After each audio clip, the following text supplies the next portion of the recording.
to your point about the Lions and the Eagles, and you talk about their running, and then you mentioned that the Packers also first half when it comes to running. I got a stat from Hembo about the Philadelphia Eagles in their running. Here's an element for Philly during this win streak. They've stuck to their identity. When trailing the Philadelphia Eagles, their run-pass ratio is 52% run to 48% pass, even when they're trailing. That's obviously incredible discipline by Kellen Moore, but that's also them not getting caught up in what they got caught up in last year, right? Lombo, do you think that's the case? That's exactly what it is. They know who they are. And think about this. Let's add something more to this, right? They also, in the last 5 games that they've won, they've outgained running than passing. They've gained more yards on the ground than they have throwing the football 5 consecutive weeks in a row.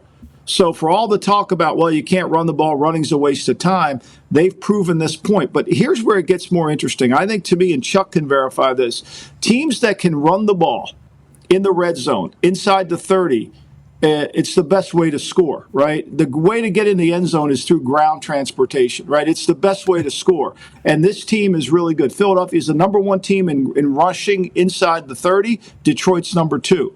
And then you've got to be able to stop teams from running the ball when they get in the end zone. That's the signature of a really good team. Philadelphia is the 4th best team in that area. Detroit's 5th. So those two things always go hand in hand. And then let's take the opposite, Cincinnati, who doesn't want to run the ball, who has no interest in running the football, can't stop the run, nor can they run. And then they can't run when they get down the end zone, and then they make mistakes. Yeah, run game is coming back into style.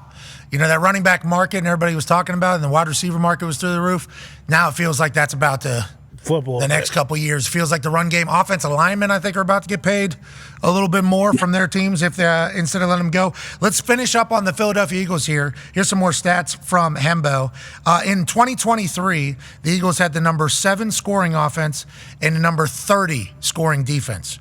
In 2024, they have the number 7 scoring offense and the 4th scoring defense. So that's the difference. You know why that is, Pat? Let me tell you why that is. Vic's done a great job, but they're in condition. Look at their defensive line. Jalen Carter's playing most every play. Last year, they were like a hockey line. They were changing every 3 plays. They were so out of shape, they couldn't stay on the field. This year, they're in really good condition. They've spent time. Give Philadelphia credit what they did. They changed how they practiced. They changed how they conditioned the team, and now they're better off for it. Philly did a great job this offseason of identifying why they lost, and they identified why they won. And so, therefore, they played within that, and they really have done a good job. They're in shape, and you can't wear them down. I mean, look, last week, if you'd have told me Jalen Hurts is going to throw for 118 yards and they're going to win, I would have said you're crazy. But they do it, and give Vic credit. Remember, when Vic left Miami, all the players said it was too hard to play for. They killed him. It's too hard. He's too hard on it. Philadelphia is embracing it because you know why? Hard wins. If you want to win a championship, it isn't easy. We know how soft Miami is. Whoa. Easy, coach. Yeah, maybe I saw the deal. It was on the. Maybe Vic Fangio brought out too many air conditionings. Could have been. Units during practice, and it was just too cold in Fangio's meeting room. Maybe that was. Have we thought about that? That's certainly Maybe possible. Fangio keeps that thing down at like 52. He likes it chill. He likes to keep people alive in the meeting room, and the Dolphins players are like, it's too cold. It's too cold. McDaniel comes in. Get out of here. Get out of here. Is that why Vic Fangio was hated down I think the players just thought he was an asshole. Oh, okay. Well, Philly does really well. And you talk about Hurts having 118 yards, I'm still getting a win. Over their 8-game win streak here, here's some notable wide receiver performances versus this Eagles defense, okay? Exciting watch in the boys. Mm-hmm. Jamar Chase, 54 yards on 38 routes. CeeDee Lamb, 21 yards on 26 routes. And Terry McLaurin, Scary Terry, 10 yards on 25 routes against the Eagles. It's like, that's obviously the defensive line getting home, what you're talking about, but also the secondary and everybody being on. 4-man rush. They get home with 4 men. They can deploy 7 into coverage. Vic loves playing zone coverage. He gets a lot of bodies around everybody, eyes on the quarterback, breaking downhill.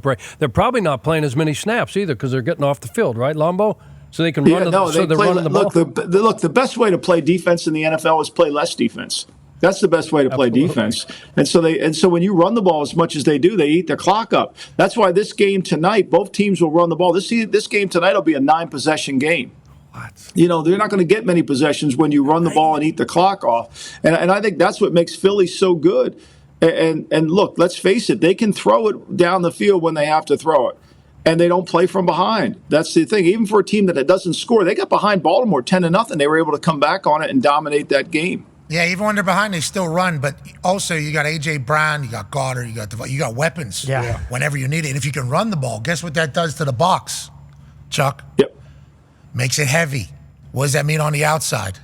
One-on-one. That's what we like. That's playoff football. Good for the Eagles. Will the Lions be able to remain as the number 1 seed in the NFC throughout the rest of the year with all their injuries? We shall see.